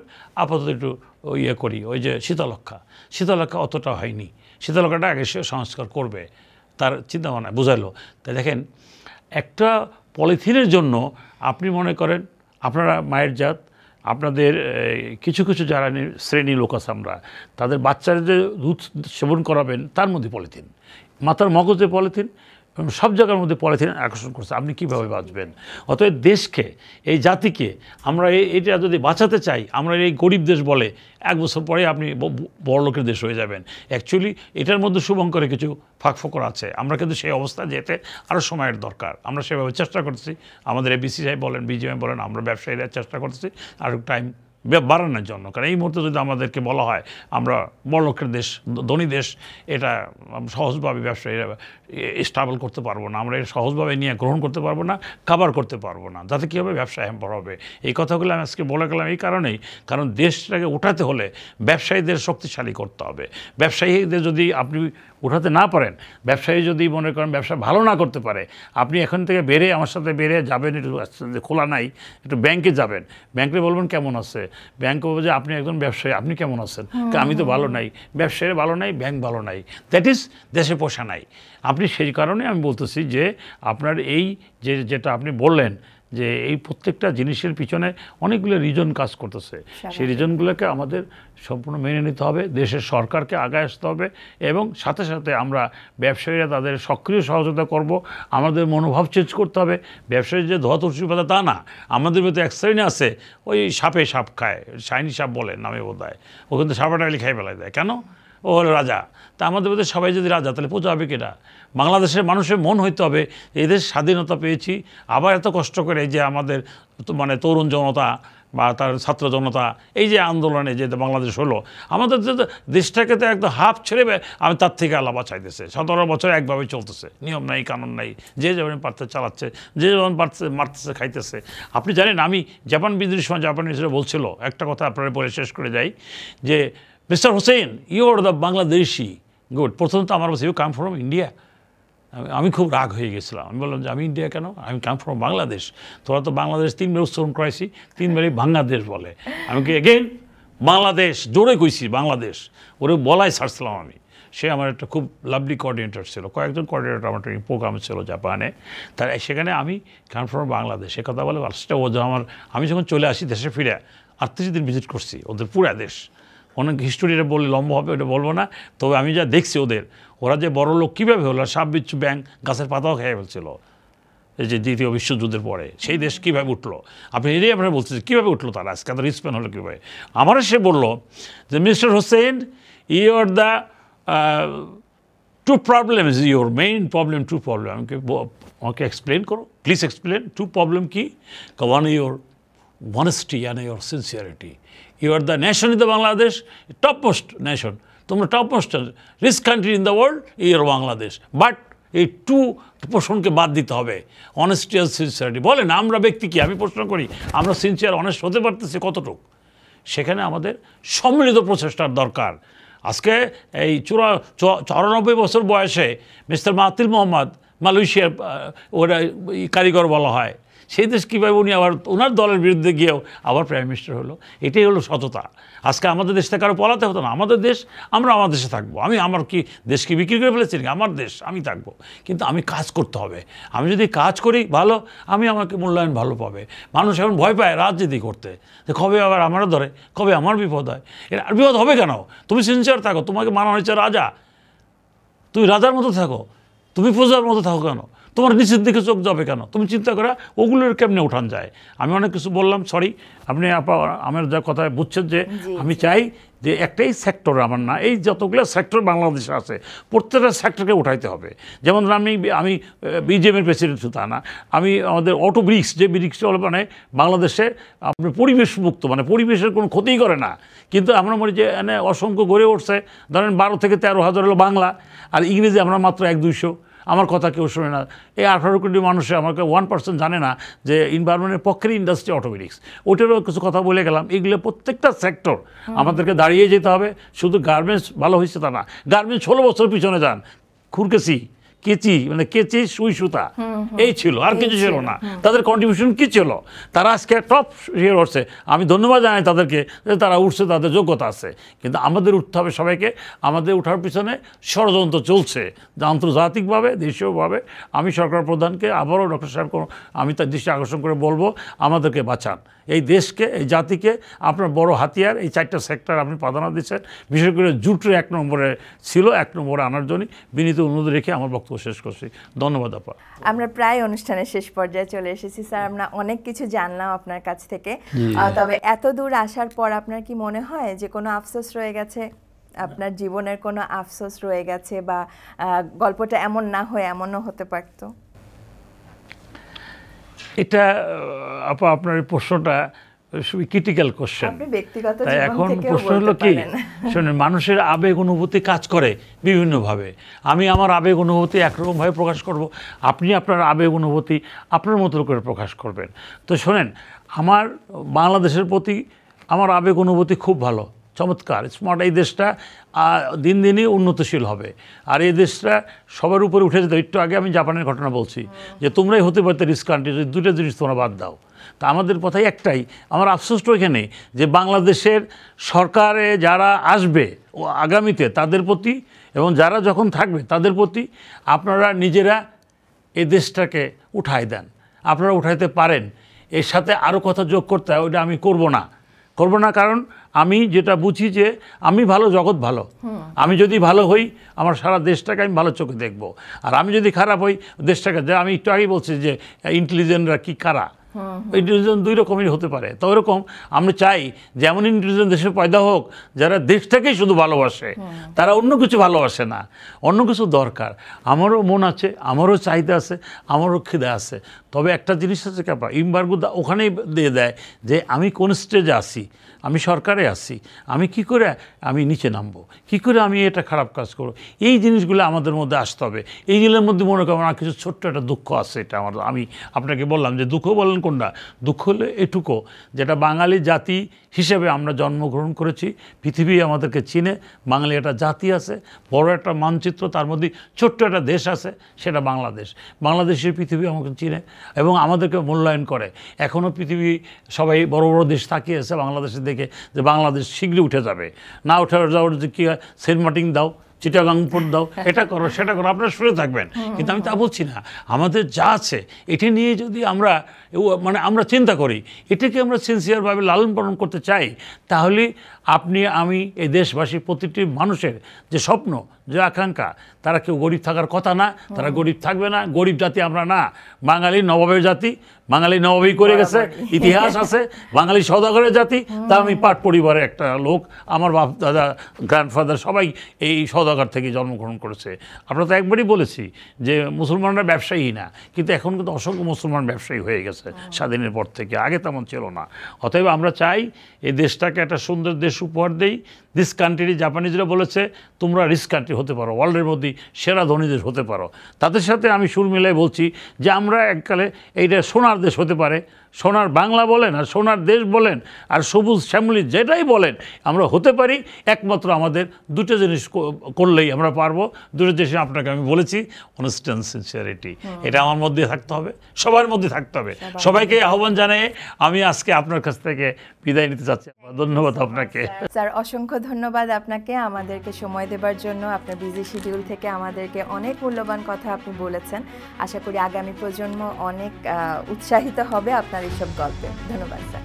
প্রিয় দর্শক, আমরা অনুষ্ঠানের শেষ পর্যায়ে চলে এসেছি। পরবর্তী পর্যায়ে আবারও দেখা হবে। আমি তানজিয়া আজমি বন্নি আপনাদের কাছ থেকে আজ বিদায় নিব। তবে যাবার আগে আরেকবার বলতে চাই, আমাদের ইউটিউব চ্যানেলটি অবশ্যই সাবস্ক্রাইব করে রাখবেন এবং ফেসবুক পেজটিতে অবশ্যই একটি লাইক দিয়ে রাখবেন। দেখা হবে আগামী পর্বে। সে পর্যন্ত সবাই ভালো থাকুন, সুস্থ থাকুন। ধন্যবাদ সবাইকে।